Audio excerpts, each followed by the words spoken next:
Hey everybody, what's happening? Today we are doing lesson 2, which deals with decimals, the tenths and the hundredths. Today, all they want you to do is to understand where the tenths and the hundredths are and how to turn decimals into fractions. And it's quite simple. They give you some harder ones, which I'm not going to worry about today. We will cover those when we cover fractions and decimals in depth. For today, we're going to concentrate only on place value. So if you went to the store and you saw a price tag like this, everyone knows how to read that. What is your price? It is $3.72. The 3 is what column? Here's your decimal. That's a great big fat hint. This must be the ones column. That means you need 3 $1 bills. The 7 and the 2.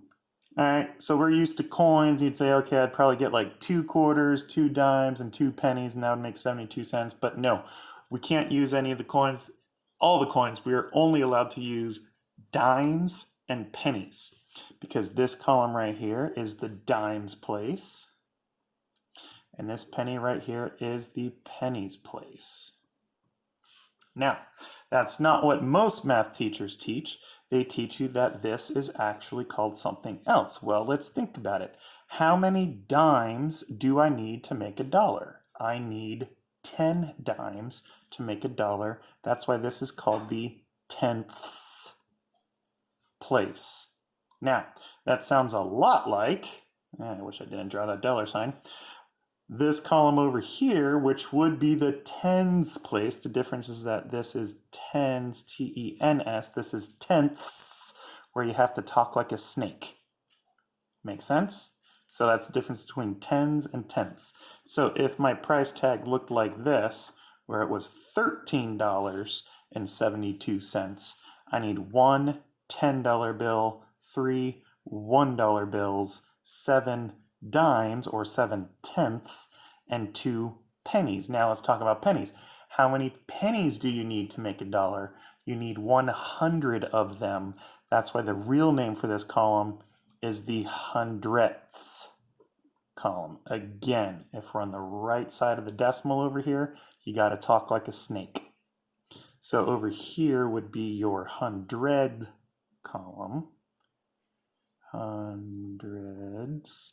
This is your hundredths column. We throw in the TH when we are on the right side of the decimal. All right. If you can remember, why do I teach it with dimes and pennies? That just seems kind of confusing. If you remember that it's dollar bills on one side of the decimal, dimes on the other side of the decimal, and then it's pennies, you won't fall for math teachers' favorite trick. Their favorite trick is they will give you a problem like this. Oopsie, just kidding. They'll give you a problem like this, and they'll ask you, what place is the 6 in? And kids always go, oh gosh, isn't it like hundredths is the last one? Or no. When you look at a problem like this, you know really simply, this is 4 $100 bills, this is 7 $10 bills, this is 2 $1 bills. This would be 6 dimes and 8 pennies. So this 6 right here, it's right after the decimal. So that is also 6 dimes. This is the tenths column. Now, the other day, we were talking about the pattern.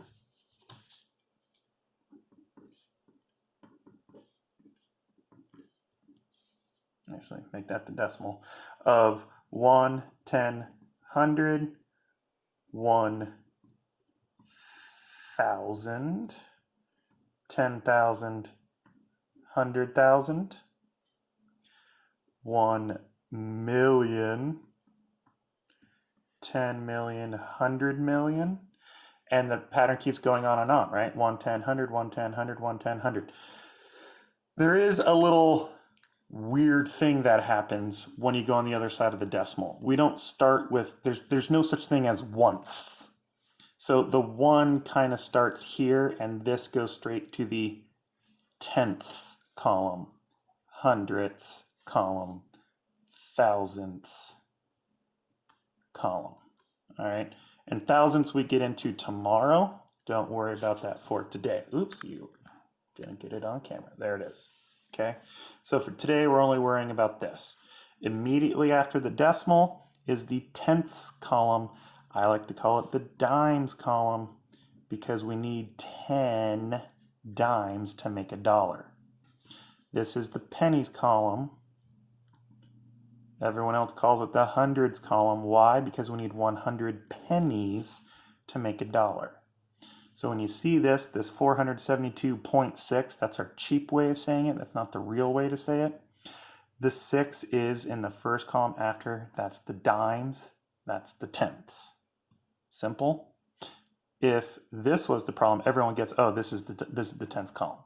For some reason, having that 3 there, they go, oh yeah, that's the dimes, that's the pennies, that's simple. When they don't give you that, kids mess it up for some reason. It hasn't changed. It's still the tenths column. It doesn't look like a price tag anymore, but it is still the tenths column. When the penny's there, still the tenths column. Make sense? All right. Other thing we need to discuss today is how do we say this? Yesterday, we learned to read in between the commas. That's 4,172, and that's your number. Once we go onto the other side of the decimal, the rules change just a little tiny bit. We're still just going to read what that number is, except now we have to say what column the very last digit is in. So it's 4,172. The decimal, you're going to say and 32, and then tell me the column. This is the hundredths column. Right? Don't call it the pennies column, then you got to be official. So if this was the problem, it's 4,172 and 3 tenths. Easy? All right, if you have a couple of questions about that, hit me up during class time. That will be an easy one to explain to you. If it doesn't feel really, really, really easy, that is your sign that you have questions. You need to start asking them, please. I didn't get any questions yesterday, which I might believe, but I kind of have the feeling some kids are lying to me when they say that they understand all of it. So please ask away with your questions. All right, let me get another piece of paper. Your homework is going to look like this.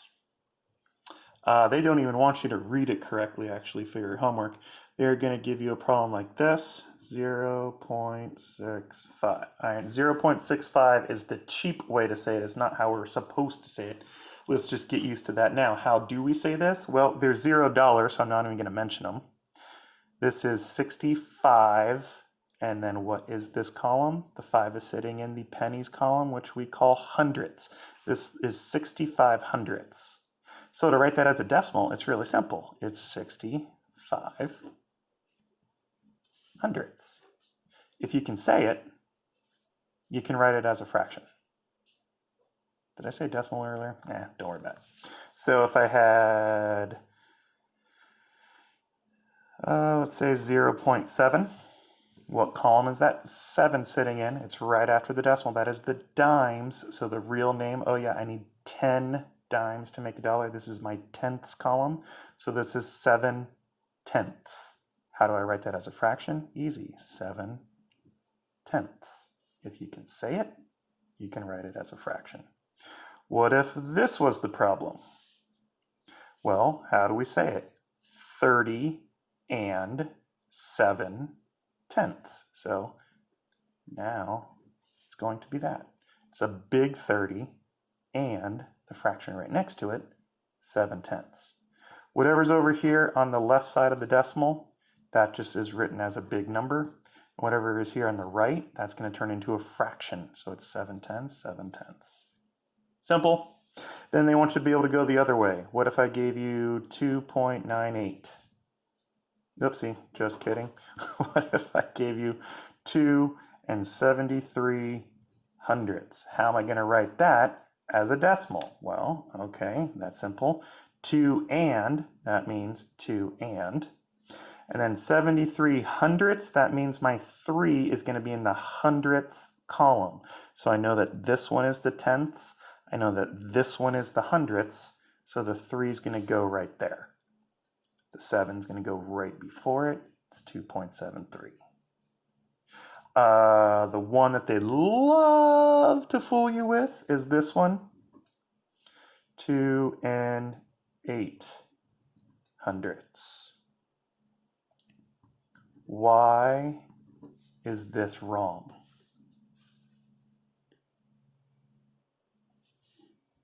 If you're not sure why it's wrong, what column is my 8 sitting in? I did not write 2 and 8 hundredths. This is 2 and 8 tenths. So, what does 2 and 8 hundredths look like? 2 and, that's easy, the decimal's a dead giveaway, then that's the decimal. 8 hundredths, my 8 goes in the hundredths place, so tenths, hundredths. Oh, my 8 goes right there. Oopsie, I'm off camera again. So do I have any dimes? If I have 8 hundredths, that just means I have 8 pennies.